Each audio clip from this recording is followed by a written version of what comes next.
오솔길 TV입니다. 아이고, 되게 날씨가 많이 더워졌죠. 이 양배추를 제가 키우고 있잖아요. 근데 이제 출하가 한 보름 20일 안에 될 것 같아요. 그래서 마지막 물주기를 지금 하고 있습니다. 계속 새벽부터 계속 주고 있고요. 어제 저녁부터도 계속 주고 있는데 아주 너무 뜨거울 때 물을 갑자기 확 주면 안 돼서 새벽부터 주고 있는데 굉장히 더디네요. 비가 왔다고 하더라도 정말 물기가 없어요, 밭에. 시원하시죠? 이런 물로 분소수로 물을 주고 있습니다. 네, 지금 물을 또 반대로 바꿔서 꽂았고요. 옆고랑으로 시원하게 물 주는 거 한번 보세요. 어디 갔나? 야,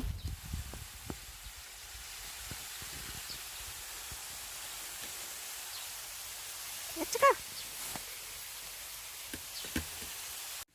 네, 지금 풀이 되게 많은 거 같이 보이지만 많긴 많죠. 근데 저는 풀 이기려고 안 해요. 풀한테 질 때도 있어요. 많긴 많죠. 이게 3번 맨 거예요. 네, 이 밭에 풀이 많은 이유가요. 풀씨가 떨어져가지고 좀 되게 많아요. 많은데 저는 원래도 풀을 막 싹 다 잡으려고 안 해요. 그냥 저는 풀하고 같이 가요. 풀하고 같이 가서 여태까지 큰 양배추가 얼마나 졌는지 보여드릴게요. 네, 풀밭 속에서 벌레구멍을 가지고 큰 양배추예요. 이 양배추가 제가 이름 부르기는 기적의 양배추라고 이름 붙이고 있어요. 이쪽의 기적도 볼까요? 예쁘지 않나요? 예쁘죠? 얘는 조금 덜 컸고요.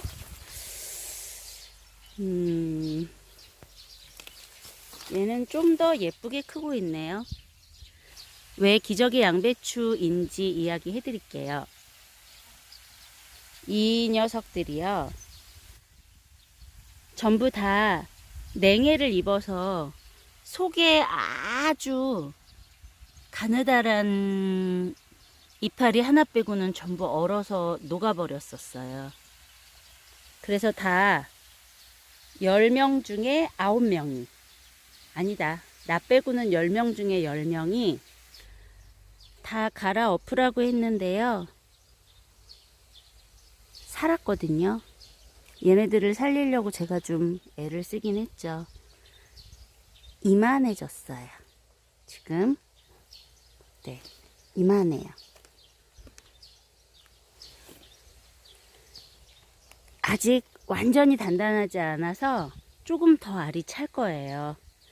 양배추가 수확할 때가 되면 얘가 이렇게 더 뒤집어져요. 끝에가 노래지면서.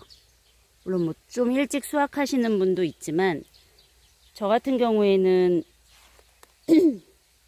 거름을 뭐 되게 많이 안 하거든요.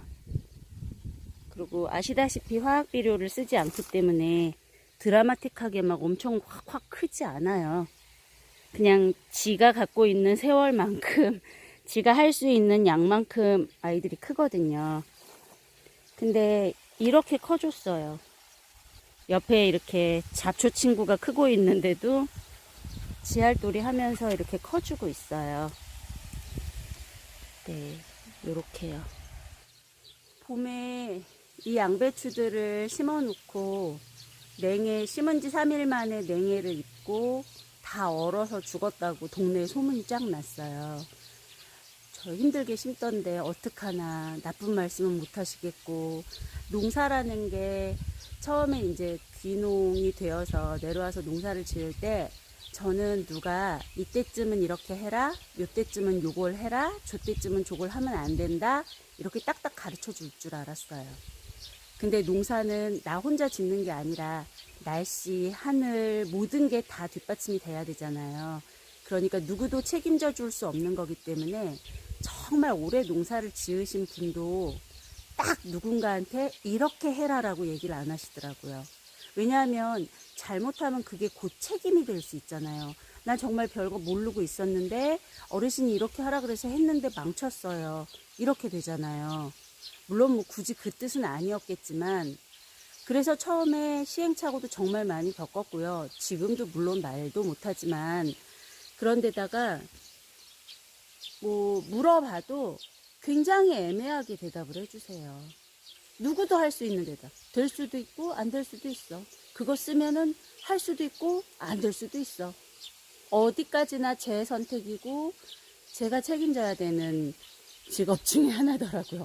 어느 직업보다도 더 책임을 스스로 모두 다 안아야 되는 그런 직업이더라고요. 저 그런 과정에서 모종을 이제 심어놓고 3일 만에 영하 4도, 5도 떨어지는 게 이틀이 지속이 됐어요. 그러고 난 다음에 밭에를 못 오겠더라고요. 겁이 나서 못 오겠더라고요. 동네 사람들이 저한테 아무도 말을 안 걸었어요. 왜냐하면 뭐라고 말해야 될지 몰라서. 다 얼어 죽었거든요. 그냥 딱 봤을 때 그냥 다 노랬어요. 태국 친구들하고 같이 심었는데요. 그 심었던 친구들을 냉해 입고 이틀인가 3일 만에 이제 다른 일을, 비트를 심으려고 데려왔어요. 근데 비트 심으려고 데려왔는데 자기네가 심었던 데를 막 먼저 가서 보더니만 사장님 왜 노래요? 왜 노랗죠? 이렇게 얘기를 하는 거예요. 그 친구들이 일하러 올 때마다 계속 살피더라고요. 속에서 하나하나 잎이 나오기 시작하니까 저보다 더 기뻐했었어요. 그렇게 해서 큰 애들이에요. 저한테는 기적의 양배추입니다. 이 기적의 양배추들은요, 6월 30일부터 출하를 계획하고 있어요. 23, 24, 25일 이렇게 비가 온다 그래서 비 온 다음에 조금 더 크겠죠. 지금 이거 주고 있는 물이 마지막 물이 될 것 같아요. 작물을 출하하기 전에 보통 수박 같은 경우에도 보름 전에는 물을 끊어요. 물을 끊고 땅속에 있는 물로 겨우 유지하면서 달아지는 거예요. 그 과정에서. 얘네들도 계속 물을 주면 크기는 크겠지만 싱거워지고 맛이 없어지거든요. 그래서 물을 일주일에서 열흘 전에 끊어요. 요게 마지막 물이 될 거고, 마지막 비를 이제 요번 주나 다음 주 초에 한번 맞고 나면 출하를 하게 될 것 같습니다. 같은 날 심은 거예요. 이 녀석은 구가 찼고 조금 더 찰 수 있어요. 아직 완전 딱딱하진 않은데 여기는 비닐 멀칭을 했고요. 이쪽은 비닐 멀칭을 하지 않고 그냥 버려지는 뚝에다가 제가 쭉 심었거든요. 이렇게.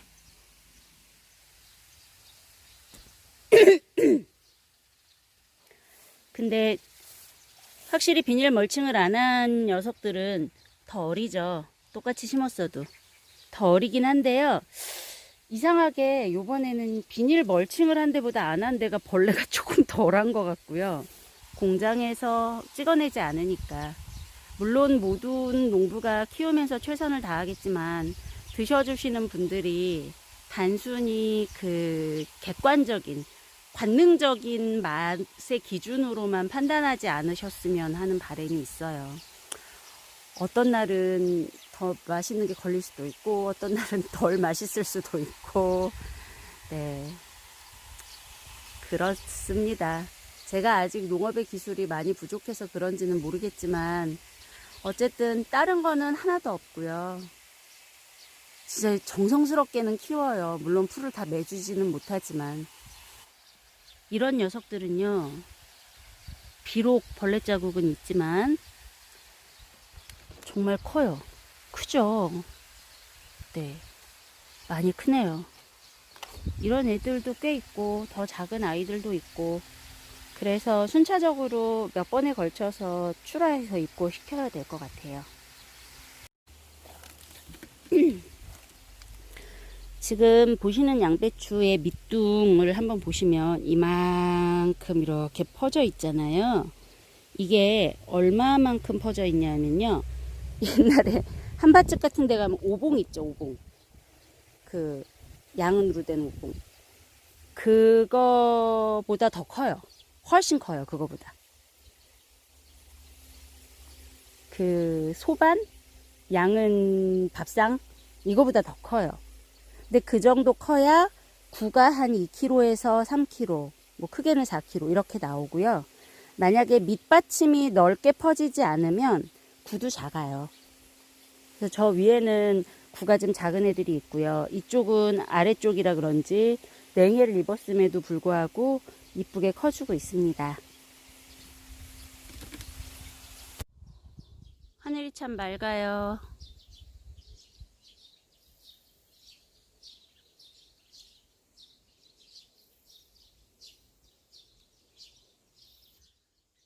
양배추 밭 물 주면서 기적의 양배추의 스토리를 말씀드려 봤습니다. 제가 만약에 그때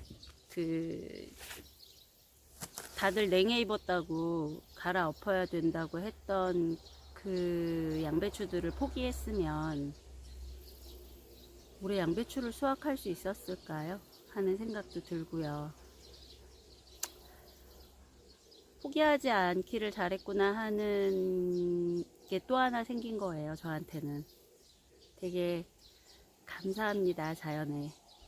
그래서 약속한 곳에 약속한 양배추들을 들여보낼 수 있게 돼서 정말 다행이고요. 이게 지금 나비도 되게 많고 청벌레 막 벌레들이 되게 많아요. 제가 만들어진 약재를 쓰고 또 산 약재를 약간씩 섞어서 쓰잖아요. 만들어진 약재만 뿌린 곳도 있었거든요. 조금 이렇게 그 블럭별로 다르게 좀 해보고 있는데 벌레가 죽긴 죽더라고요. 정말 다 큰 성충인데 두껍고 되게 큰데 이렇게 죽어 있더라고요. 효과가 있는 부분을 점차 잘 이렇게 정리를 해서 또 정착을 해 나가야 되겠죠. 그 내용들을. 어설픈 저 같은 농부에게서 잘 여물어주는 양배추께 너무 고맙게 생각하고 오늘도 농사는 쭉 계속 되어야 된다는 생각을 하며 오후의 일을 또 이어가겠습니다. 여러분도 뭐든지 결과를 맞이할 수 있는 그런 날이 됐으면 좋겠어요. 네, 안녕히 계세요.